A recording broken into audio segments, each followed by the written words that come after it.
then you can apply the excess stuff on it. And creatively, don't let the teardrop shape dictate what it is you're really putting on there. I'm sure a lot of people like using needle tool for doing designs and stuff like that.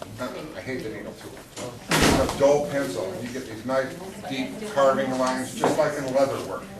You've already done leather work with, or not leather work, soft slabs and hard slabs, to where if you kind of do the calligraphy kind of line to it, kind of press one area, but soft on that other side of the edge, never straight on, you get an ambiance of line. I also, one of the things I do with people to start getting a surface design that's on the three-dimensional speaking level of stuff. If you carve in and add on, you've just created 3 dimensions on the surface, which actually gives your piece a little more ambiance. And it gives, you know, even if you're going to do just an abstract design. Now, it's so melody to have everybody think that they're spirit animal. I try to think that I'm primal because all this analytical thinking I do seems to paralyze me. So I spend more time thinking than playing around and enjoying life. So, I'm sounding a little bit This is why I do art too. My liability is my asset. You know, I can all of a sudden just take anything and if I focus on it, and practically I can change it up. It may be impractical, but it becomes a piece of art. So, but for these things to whistle, there's a little general concept we need to kind of keep. You already know about the teardrop shape. Now, a lot of my original whistles are just a circle. And they've got a kind of a short spectrum of sound, but they also have a hollow sound. They have a primal sound. Right? So you start stretching that out, and you get shapes. Anything? Has anybody ever heard the ocarina, also called the sweet potato? Yes. Right? It's just a potato shape. It's got a tapered shape a little bit. So I tapered it. But for the most part, let's say a lizard.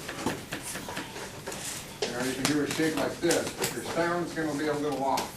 Right? Because it just don't have this automatic form over function, function over form. I prefer us to maintain being primal. I prefer us maintain doing sculpture, and then hope that they whistle.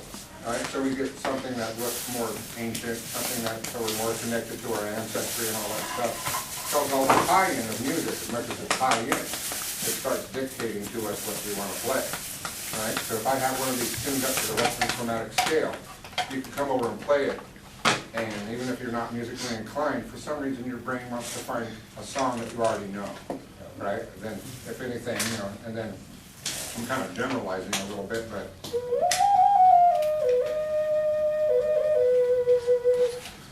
and then if you think, oh, it's like Far Eastern music or American Indian music, that's just the pentatonic scale. But sometimes I prefer being consciously ignorant. I know how to tune these up to the Western chromatic scale, but at the same time, I don't want to play Mary Had a Little Lamb or When the Saints Come Marching. You know.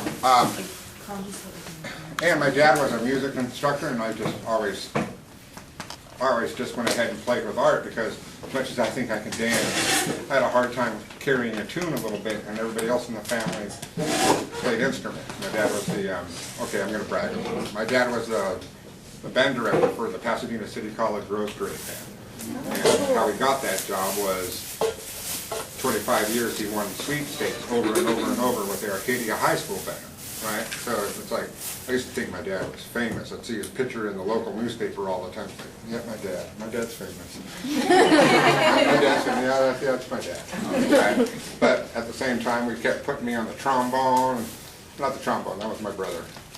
Put me on the trumpet, but you know, I got kind of this over big jaws and lips, so he put me on the baritone, which was easier to play. But I always had class C, which is like, you know, we don't want you playing too loud, Mark, in the orchestra, right? But at the same time, I could turn around and just all of a sudden make something, you know. In kindergarten, here, I'll give you an example. Kindergarten, a little more ADD thing again. Like all the girls on the bus were having a spelling bee in kindergarten. Now I knew Hans Christian Andersen songs and I could sing those, but nobody wanted to hear them. But kids were having spelling bees, like spell boo, spell zoo, and like for some reason I couldn't remember how to spell zoo. Not to mention I didn't have that much spelling, right? So I felt a little like lesser than in kindergarten, but I did know how to draw. And then in kindergarten, before being let out for school, we'd also do some drawings and then have a little nap before we go, okay, everybody get up, the bus is here, blah, blah, blah. So I was a little bit defiant. I drew a full-figured naked woman. Right? Put it in the box without my name on it. I thought, oh, someone's going to get in trouble. Someone's going to get in trouble. And of course, here we go. She's pulling it out of the box. Here's Timmy's. He did a stick figure. Here's Jessica. She did, what is this, Jessica? An apple?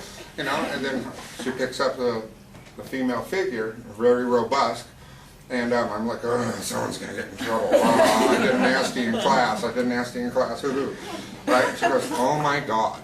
This is absolutely beautiful. This is absolutely beautiful. Who did this? I stood right up, me.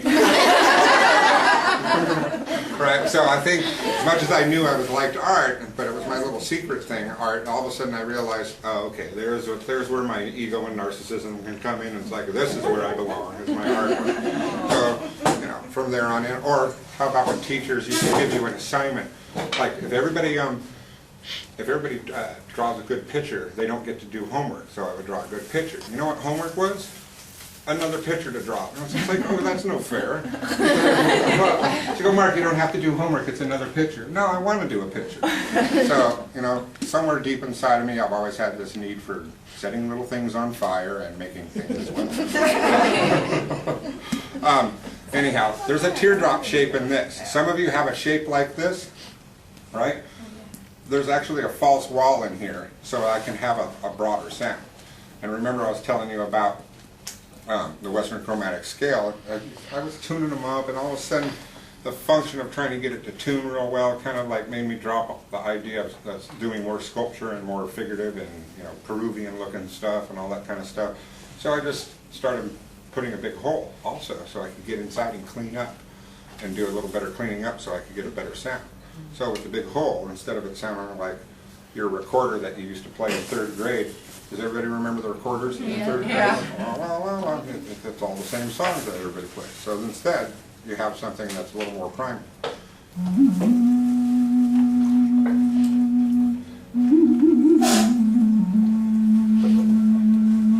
And this one kind of, in my opinion, has some spirit to it, because I can actually play my hand out here. My brother's all, oh, no, you're doing this inside there. And I said, no, you do this. You put your hand out here and do this, right? So I'm going to put my hand out here, and you can hear a little bit of vibration going on.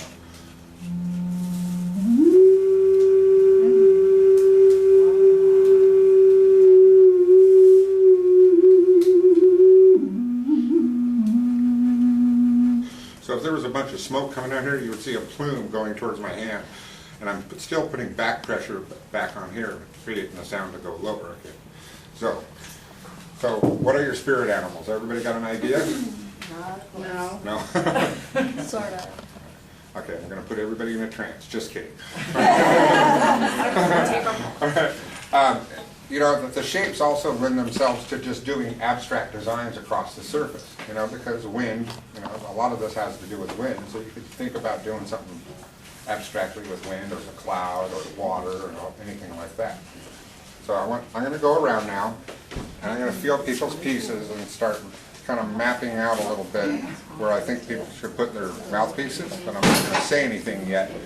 I'm going to do some more drawings on the board in a few minutes. Actually, I would like to see you guys actually turning these into their sculptures first before we actually make them whistle, because all of a sudden the whole design of trying to get it whistle will take over, and everybody will have these basketball shapes. So go ahead and start sculpting these up a little bit. Yep. You say something that you're going to bring to fish us, but to the fish. The fish? Do it. Cut yourself a teardrop shape. All right, cut yourself a teardrop shape or a long fish, and you can do a trout, or even do an angel fish shape. You can put a little bit of where the fins might go in a profile. Put two, have two of them. Yeah, just get 2 pieces. Like that, let it a little leather part, and cut out the fish shape, nice flat pancake shape, and then we're going to go ahead and make it shape, and then we're going to stick them together. Kind of flat shapes. Now we're going to curve them, and we're going to put them together. Can we get Do it like a that. place with an Anybody having trouble with wanting to do something different other than a shape? You can do two flat shapes. You can do two flat shapes that match, like puzzle pieces. And then when they're leather hard, you can start to curve them and make them bowl out. And then slip and score them together and pinch them together. And then you have your shape. So a lot of people It's a lot of art, but they know how to pinch shape. okay. I already saw somebody doing the two pinch pop things. Yeah, together. they know how to do it. You're going to go for the skull? I am too. You're going to go for the skull too?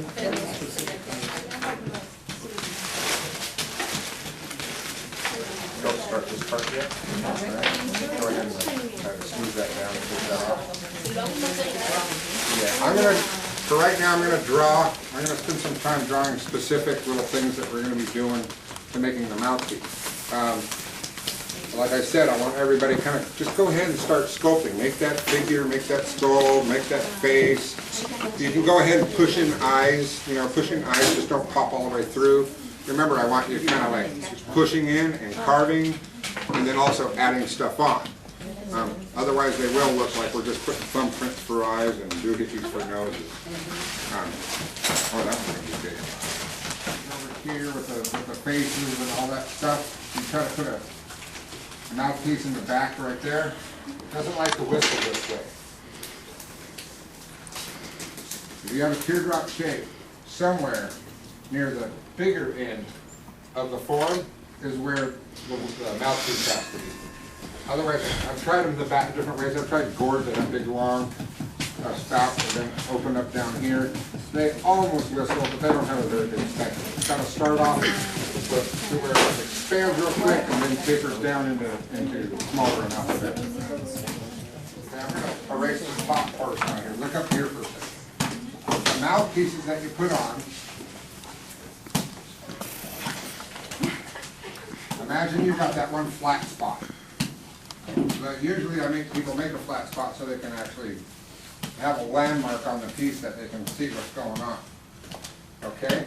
Here's your like fork. You want to put a piece of clay on here. That's pretty much, this is on the fundamental level, total fundamental level, just so that you can have your landmarks, like I was going to say. Right? So you have a flat spot here.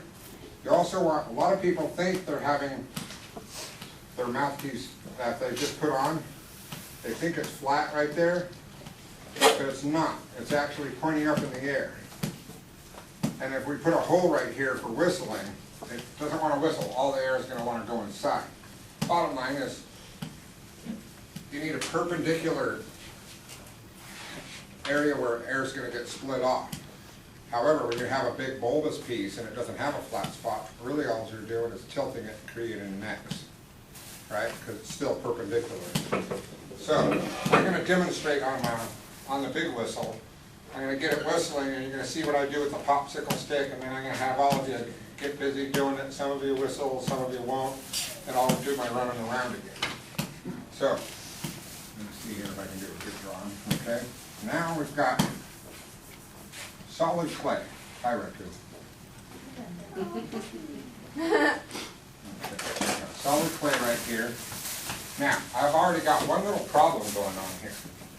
Right? I'm going to put my popsicle stick, and usually I've gone back and forth. A lot of times I'll try to get people to find the area. Actually, we're going to do it this way here. The first thing you'll do is find where this wall is here. You're going to put your false mouthpiece on, and this wall right here, this perpendicular wall, this one right here. See, if I were to draw a straight line, see how this one goes back a little bit? That'll stop the whistle from whistling. What we really want is this to go smooth down in. However, we still have to find a hole right here. I'll go around and say, push your needle tool in and see if you can find right on the edge of the negative cavity and the edge of the clay where the mouthpiece is. So I'll have some people put their needle tool here. There's too much space right here. Then I'll have some people put their needle tool in. The bottom line is you can put it in at any angle and find it. And there's their needle tool sitting in here. All right, and you pull this out. There's a hole right there. And then you take the drill bit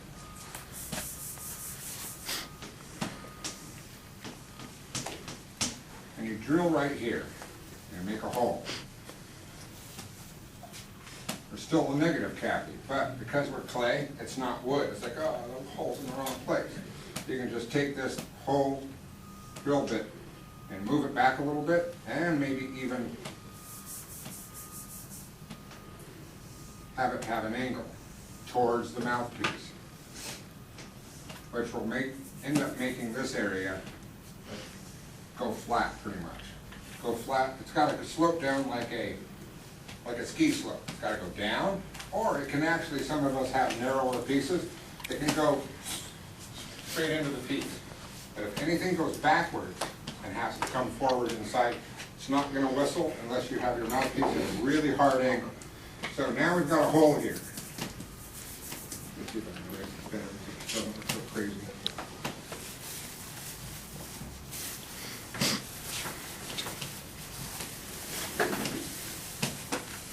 I'm going to amplify it. We don't want our holes too big. If they get too big, you end up losing all your breath just to make a hole. So now you've got this edge in here. Depending on how thick you are, some of you may be real thick.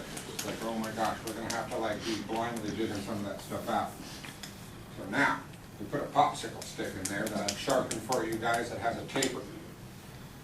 Let me erase this real quick. Remember this part too. No matter how narrow your mouthpiece is, if it's perfectly parallel inside, to play just a simple little song, you're going to lose all your breath.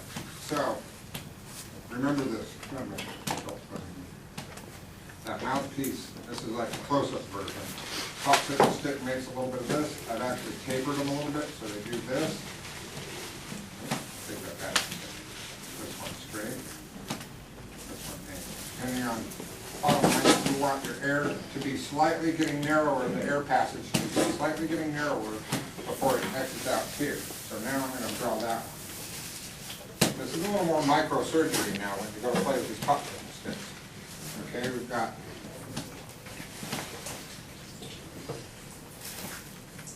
okay, you notice how I wedged that out probably too much just to amplify what I was talking about? So there's your mouthpiece. And then we have to do a little bit of shaping of this. Usually you can shape this area with the popsicle stick or the popsicle stick, the drill bit. And we need to make this wedge. Make a sharp little edge in here. So now, are we kind of starting to look like one of those little like plastic whistles a little bit? Okay. Bottom line is the air, which has a different colored shop here. Air's got to be able to hit this and split up. And in this area, I usually do a little extra trick. I make sure that this ends up being more shallow in here, maybe a little thicker right here, or I paddle this area in more, just to make sure that this shelf in here, this slope, the ski slope actually does its thing. So now the air hits here, and this air has to drop and do its swirling here, and this one does its swirling here. Now we got an abstract paint. Does everybody follow that? All right. Is there anything I should erase on here so that you can still see? It's a little muddy now that I've started using my hands to erase stuff. Mark? Bottom line is that air needs to split up and out the hole, and needs to be able to go down without any imperfections in its way going down. Yes? How are we going to realize how thick or how thin our wall is and the angle once this thing is enclosed? Say it again? How are we going to know exactly how thick it is or where the Once direction you put a hole in the top, Right. you'll get an idea. Now, a lot of what people start happening is they focus on the hole, and this area gets too deep to where it's way down here, and they got everything right, but the hole is so deep to try to be whistling, you end up either having to totally really re-flatten this, or take the drill bit, put it in there, mess your area up a little bit, and squish all the clay back up, then push it back down, you've created a wedge already. Now, I've done it this way, visually, with a diagram. Now I'm going to be doing it on my piece over here. Take a moment and I'll go through all this that I just wrote. Usually I only do it one time and then I run around and try to make everybody's whistles for them. I'm trying to a little different this way. If I reiterate only twice, I do know if I reiterate 3 times, all of a sudden it dispels everything I said. I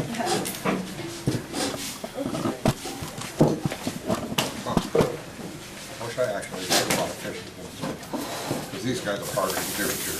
All right, now. I've had people in the past go, oh, you do it with molds, it's not all hand built. You know what, I built it. I built it first. Okay. I built it a long time ago, this baby face, a while back ago. It's like, okay, what? I noticed that in the ceramic industry, one of the things that actually carries the craft ceramic industry is doll making. Right? And I always thought everybody thought maybe I was a little bit weird, but I thought it was really weird all through the Bible Belt. There was a whole lot of people making porcelain dolls. And it felt creepy to me. So I thought, okay, I'm going to make my own doll. Right? So I made Baby Loaf. I made Baby Loaf. And Baby Loaf was also for, I was in a broken relationship and I felt like a baby, didn't know what to make, had writer's block, baby block. Writer's block, baby's block. So I made Baby Block. And now I turn him into Baby Blue. I give him antlers and he's my little woodland creature. I totally got that. What's that? I could totally see that. And do you notice how, like, I could take anything from anywhere and make a story out? That's the ADD in me. So I made a mold, right? And I push this together, I put clamps around it, and I build inside here.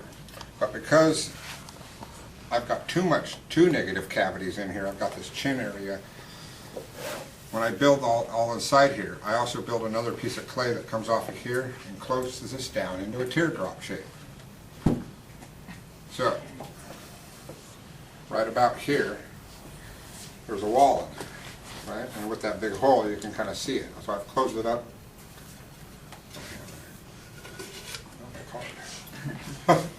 I'm surprised it was whistling earlier. So I have that teardrop shape in there because I want at least a wider spectrum of that really low sound I have.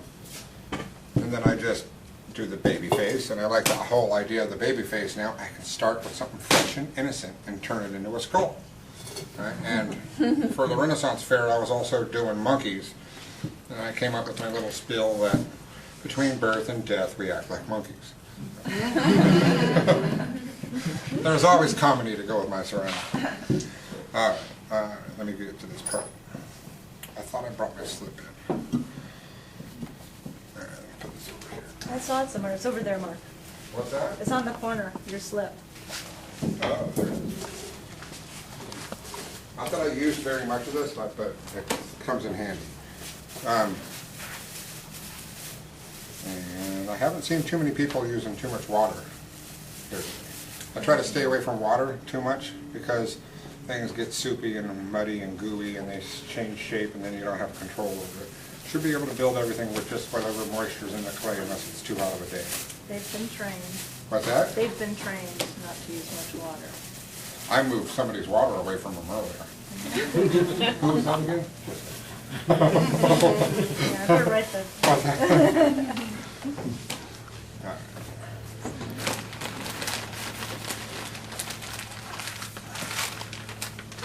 Hope it's ready too. I kind of made this one fast. I made the other one fast, and when I opened up the mold, the baby face was upside down. So. You should have kept it! No, I did keep it. I did keep it.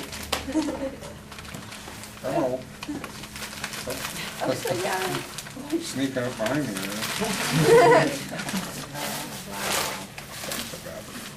No details yet, 'cause I'm probably going to squish and hold and play with this one.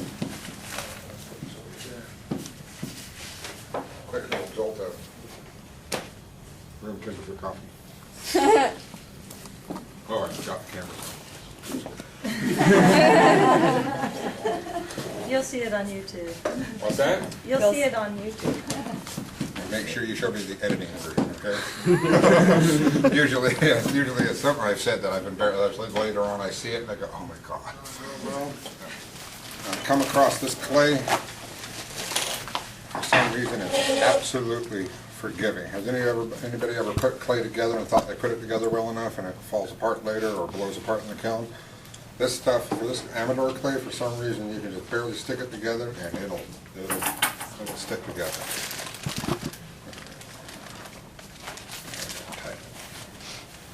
Laguna or Aardvark? No, I forget which one it is. I think it may be aardvark. No, it's not fire. Yeah, all right. Someone want to get me a paddle? Okay. What's his name? What's the young kid's name? Oh, Cooper. Cooper. Cooper Union. I always have to thank you, Cooper. Now I made a triangle shape over there. Don't see that triangle shape I made over there? No. That still has to be nice and curved at the bottom. All right. And this one always fools me too, because as much as I think I have it at a strong enough angle, it turns out I don't have a strong enough angle all the time. So now I've been learning my little lesson with these. When I put them down, I make sure I have that angle good enough.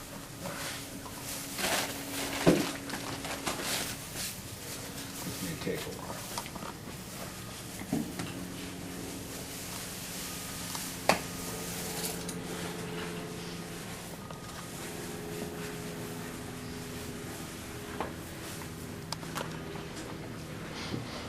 Trying to make it go fast.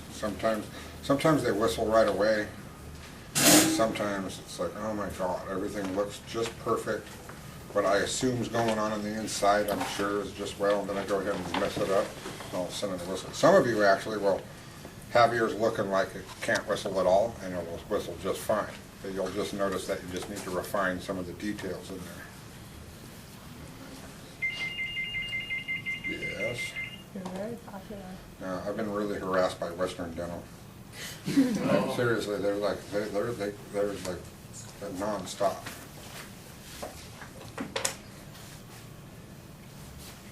$100 a tooth. It's like, okay, but it's in the middle of the two. I have to pay $200 for one cavity.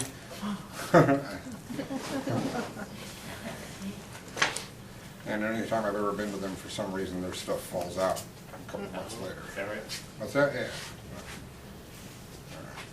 Can you test whistling before bisque fire? What's that? Does it make whistle before firing? Yeah, if the cleaner the whistling I can get before firing, the better. Because it is high fire, some of them change shape just a little bit. Yeah. And I go and buy diamond bit files, which sounds real expensive, but they're cheap as heck at Harbor Freight. $4. What's that? $4 for Yeah. a pack of 6. A while back ago, I was trying to, I don't know, they just didn't catch on, and they're a little difficult to mess with. You know your old Coke bottle? That's all this is a Coke bottle. You blow across the top. So I started putting holes on the Coke bottle and a hole on the side and where it dips.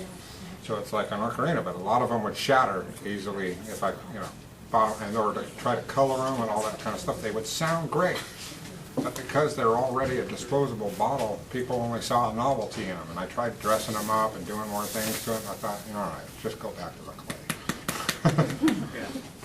But I liked the idea of turning something that's, the Coca-Cola bottles from Mexico aren't redeemable for California redemption. So it's like it says non-refundable. No, it's refundable because I was doing what I could to sell some of them for the most I could get was maybe about $15 because everybody still kept seeing it as a novelty. Remember in the 70s when people used to take Coke bottles and put them in a kiln and stretch the necks and then turn them into flower vases? Yeah. Just never got around A to lot of play. these people. What's that? A lot of these people weren't born yet. Really? Really? Really? Really? Including me. All right. Crush. And the 70s who can't remember. I usually do it a little slower. I just take my time with these because I want the clay matching the other clay. weren't having a good time. Yeah, if you can remember you.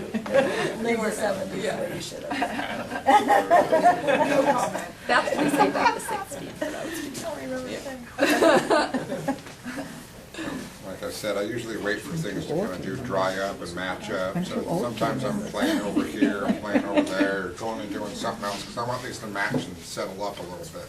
Does that one have the false wall in it already? What's that? Does that one already have the Yes. false Yeah. wall? Which direction is the false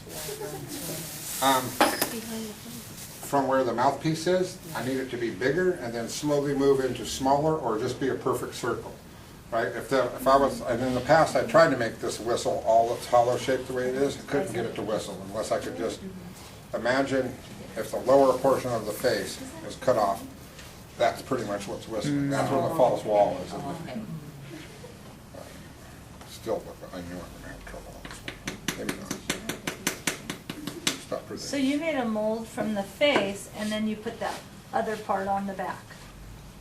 This part was Yes. added on, okay. And a little story, like I said, I was looking through doll magazines, and I didn't like any of the dolls because they're all flat-faced, and obviously this one was a little more ethnic, but the reason why I chose it, because it represented a little bit more of the Buddha idea to me. Cheeks full, you know, you see a squirrel, and I'm trying to do the baby lope, kind of looking like kind of strong and well-fed, and it's kind of serious, but yet innocent. I wanted the cheeks to be full, like full of life, kind of the same way Buddha has a big belly, because he's full of life, full of joy and happiness and food. Why do you have one eye and you don't have the other eye? What's the Yeah. purpose? What's the You reason? want the truth or Yes. the art? Both stories. At one point, I was trying to maybe have it morph like from a gourd into a baby face, right? And then I went ahead and put another eye. And if you don't do eyes right, they look cockeyed. They look cockeyed. You got to get both sides even, or if you got to get an unevenness that still feels symmetrical. Case in point.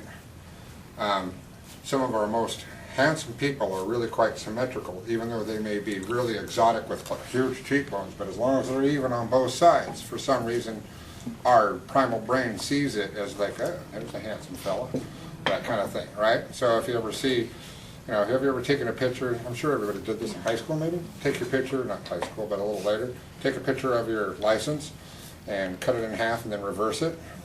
It doesn't look like you, right? But it looks, you think, oh, I want to look like that, because you just made yourself symmetrical. So that's kind of a handsome guy. How come my real picture is a little off?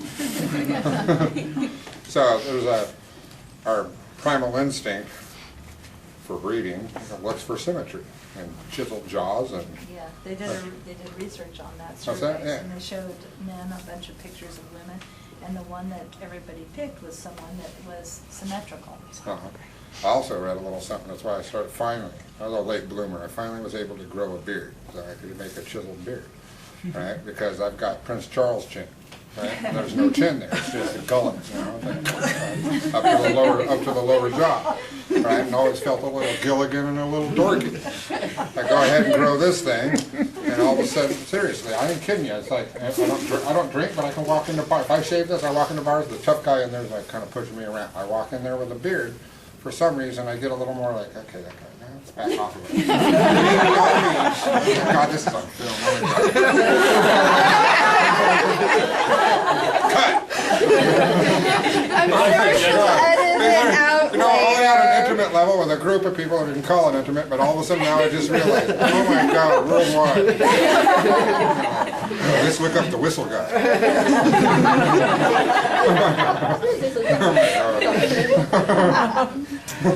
Let's hear him put his foot in his mouth. Oh, it's all good. Let's see that. Wait, yeah, that's When I was a interesting kid. acrobatic feat, you Where'd know. Samson go?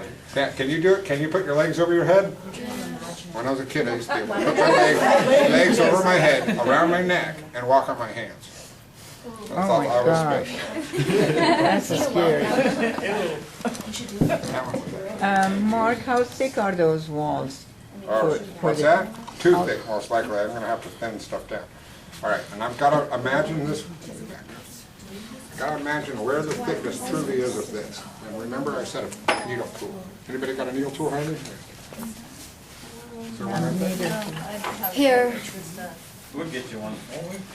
Ooh, a fancy wow, style. fancy. Is that fly? Jeez. It's a clay shark, right? No, what? It's too thick. You didn't answer. I'm trying to find where that back wall is, right? Because if I try to put it over here, then I'll have too big of an aperture.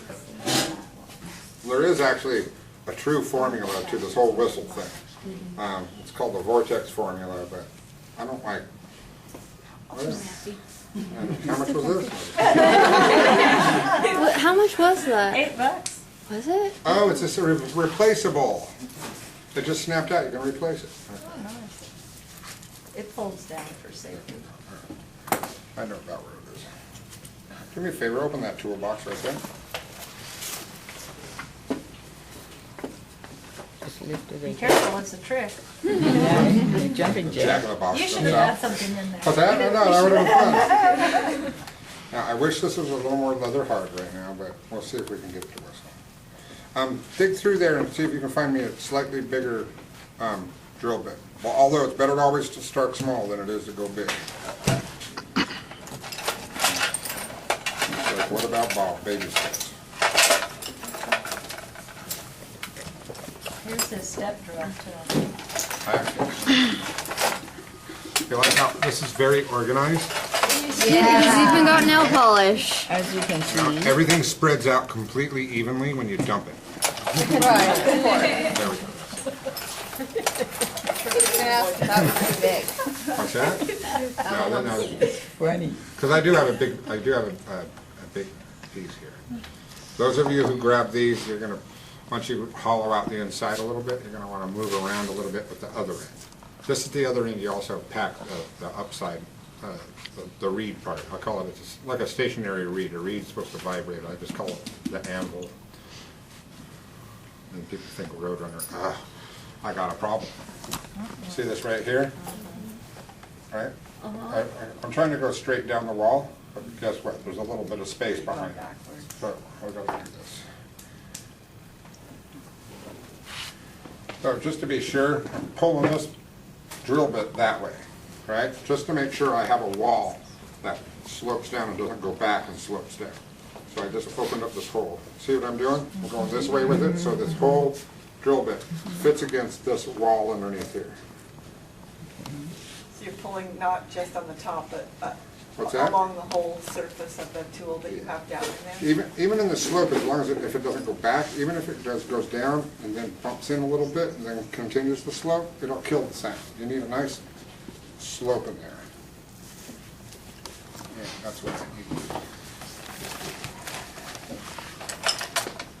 It's great to be tall.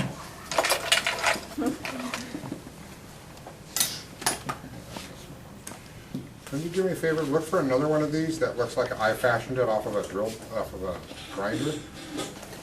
Careful with the sharp stuff. Just dump it. It'll have like, it looks like a ball of wood at the end of it.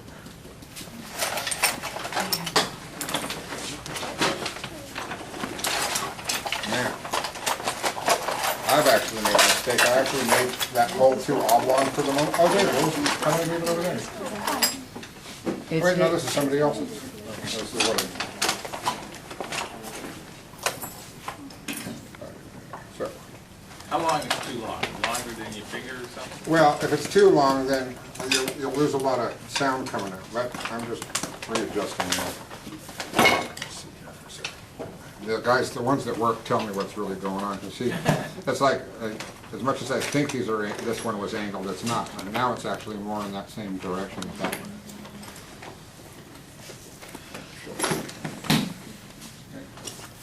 I do wish it was a little bit stiffer.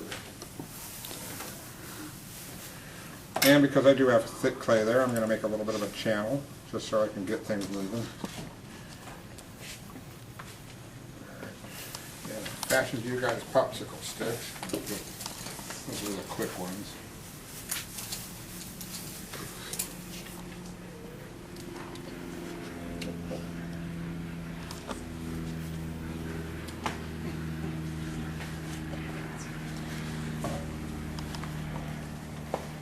Probably should have this hole a little bit nicer right now, but I want to get a hole through here first. Is that channel just so we get that sharp edge he was talking about? Yeah, it helps spread it open, and it helps. Yeah, you know, because I do need it to. Do you notice all of these had a channel because, quite frankly, they really were too thick. They were too deep, so I had to open and spread it open so that was acting truly as the top surface there. Oh, okay. I tried something new. I tried waxing some of these popsicle sticks. Because when you guys are using them, they start picking up moisture and then they become flexible. They want to stick inside. and I don't want them sticking inside. So if you've got clay dust around that's dry, as you're doing this, pick up some clay dust off of the onto the popsicle stick just to keep it dry. Wish I had a little tiny camera I could. What? Now, one of the other things I do is I'll stick it all the way in, and so, because I need this little wedge right here to be pressed down and be a little flatter, because on the underside, it's probably got some junk, clay junk in there. So, push this, try to poke it up out of there and try to give it some. I'll tell you something about the slope on this in a second. Maybe that little channel also, if the air's going across something like that, it'll work. If the air's going across something that you think is channeled but still bulbs up as the air's passing through it and over and out, it won't whistle. So you either need it flat or curved. So I'm going to try to get this one curved. Yeah, that's right. You're talking about the outside surface, right? I'm putting pressure up against that popsicle stick. I've seen a lot of people do these so many different ways, like I do. I know right now I'm going to have to spread that out.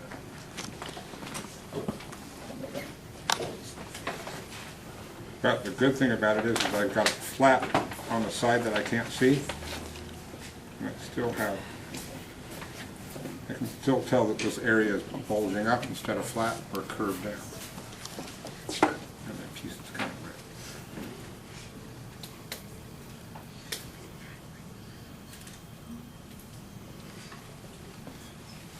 This part I've usually taken my time sitting down, but sometimes it'll just whistle right off the bat.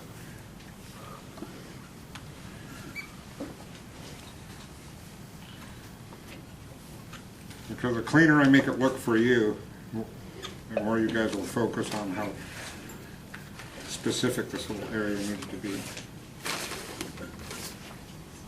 me pull this out for a second. No, it's not really. It might. No, not it. And as you put that, like I said, it's too bad I don't have a mirror or a camera. I need to make those little wall on the back side nice and flat, and put the popsicle stick back in. Excuse me?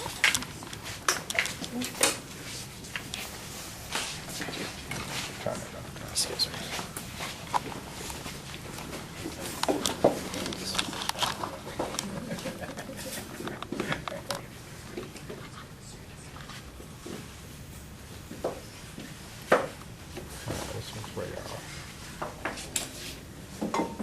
Performance anxiety. Usually I just sit down on a chair and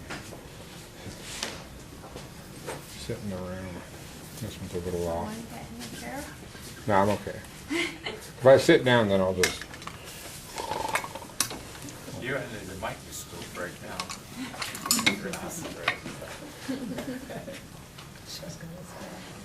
Now I'm actually blindly cleaning up on the inside a little bit, where this portion is, the wedge part, the part that splits it open. I just know that there's stuff above it and off to the side of it.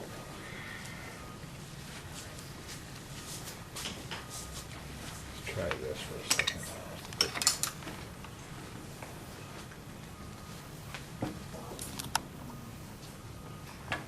Way too big of a hole, but it may still whistle.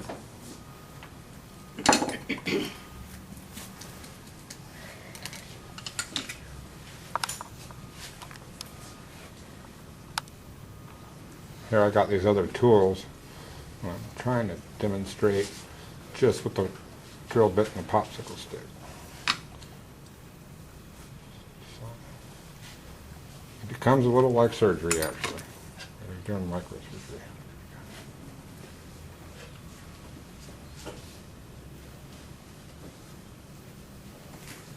I have the popsicle stick there, but it's moving clay out instead of just spreading it. Then, once you think you've got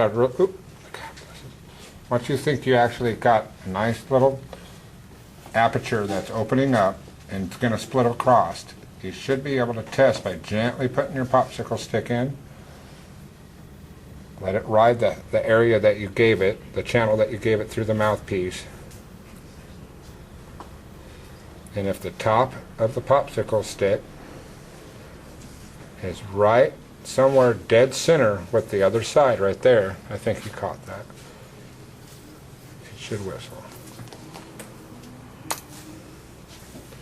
I do have a little bit of a backdrop in here, which I'm not liking. That's the start. Now, the you know that area I said that it can't go back and then come forward?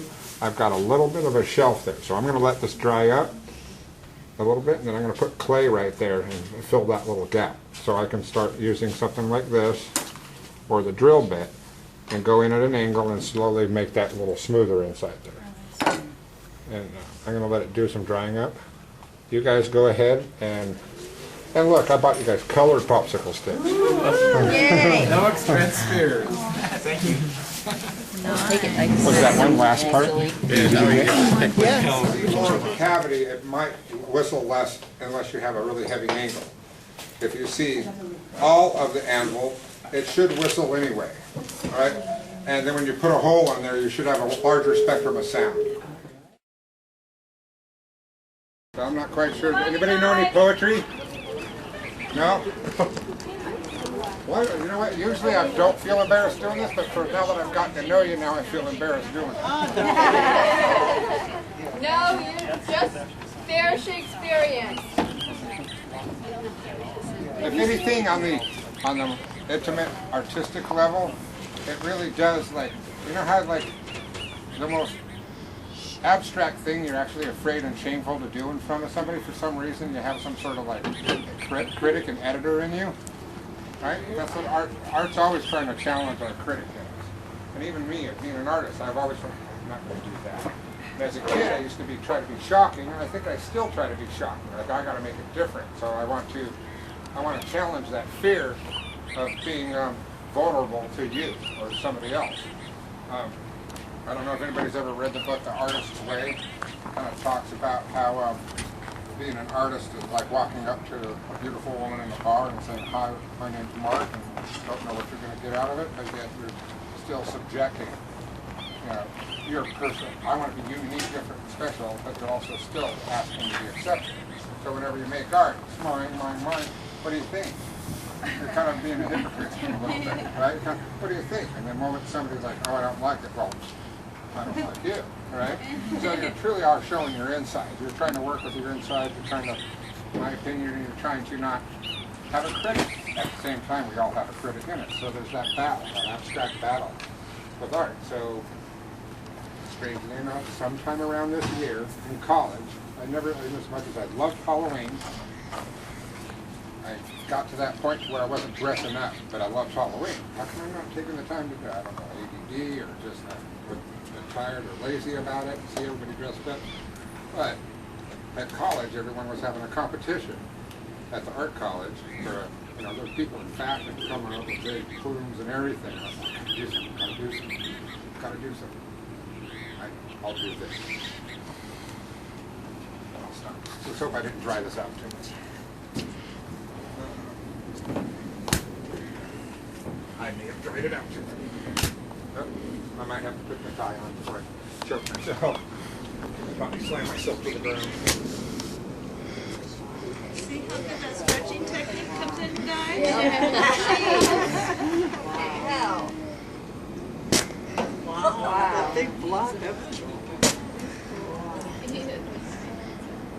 Pretty soon it's coming the hard part. This is heavier clay than you. Maybe I'm just tired now. Okay.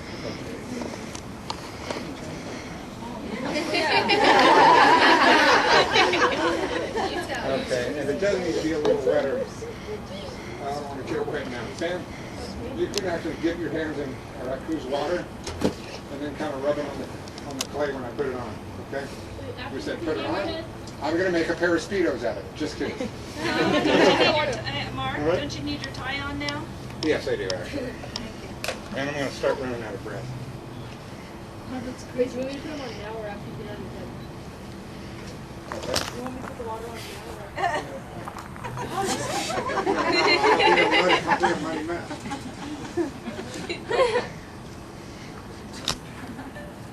ties a little long. We don't mind your money mask. Remember, I'm going to be handing some people clay. This actually is like exhausting right now because we're throwing the clay. And you're in the sun. I got to take a few breaths. Otherwise, I'll suffocate underneath. That's good. I'm not used to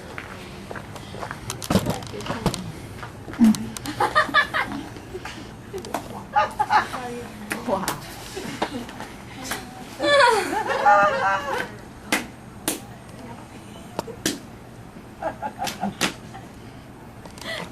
need a nose. Yeah, you need a nose. Water.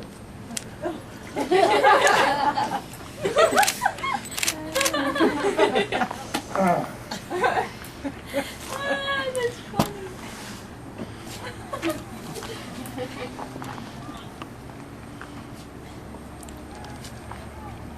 And a mustache.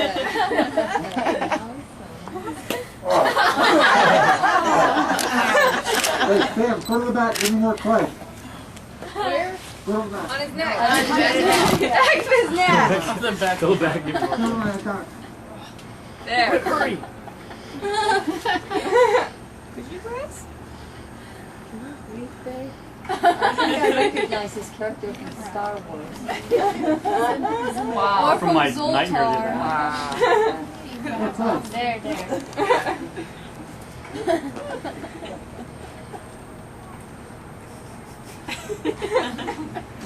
You're a cool dad.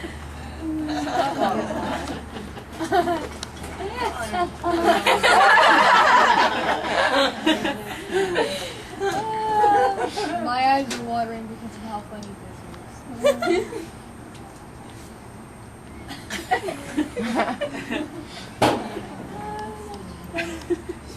I have clay. You got more clay? Yes. Hey, You okay? give me a little more.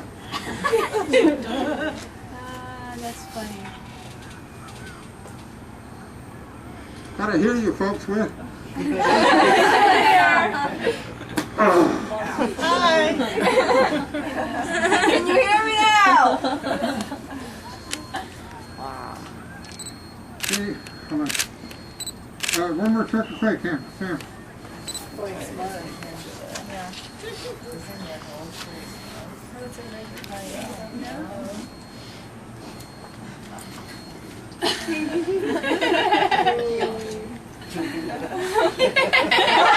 Falling off. Break it up. You're falling off. Don't lean back. Don't lean back. Separate. Yeah, don't lean back. Here, right. Get some slip. Score and slip. Come on. Slip your head. Don't press. Are you putting the antlers on? No. Grab the antlers. I have the one that has the black one. Supposed to grab the other one. Well, the other ones are broken. She's grabbing the wrong one. The other ones are broken in the middle. Alright, I'm done. Hey, can you turn the right? Turn the right a little bit. Put these ones on. It's there. We didn't do that. It did get long to dry. I let the clay dry out too much. I needed it a little more wet.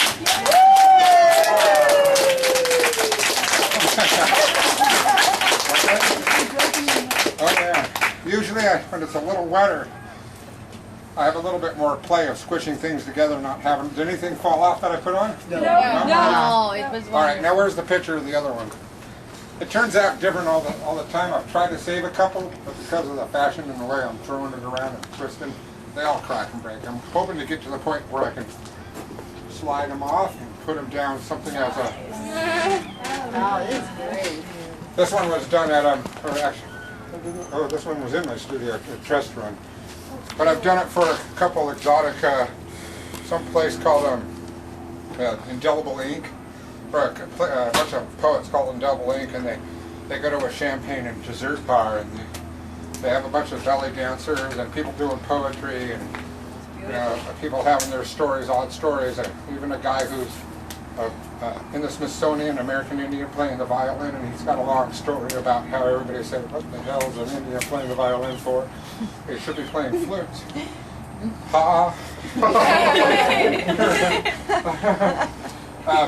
And so they had me do this thing, and quite frankly, they, oh my God, they put so much twist. Bottom line, my little secret, I already told the Melody.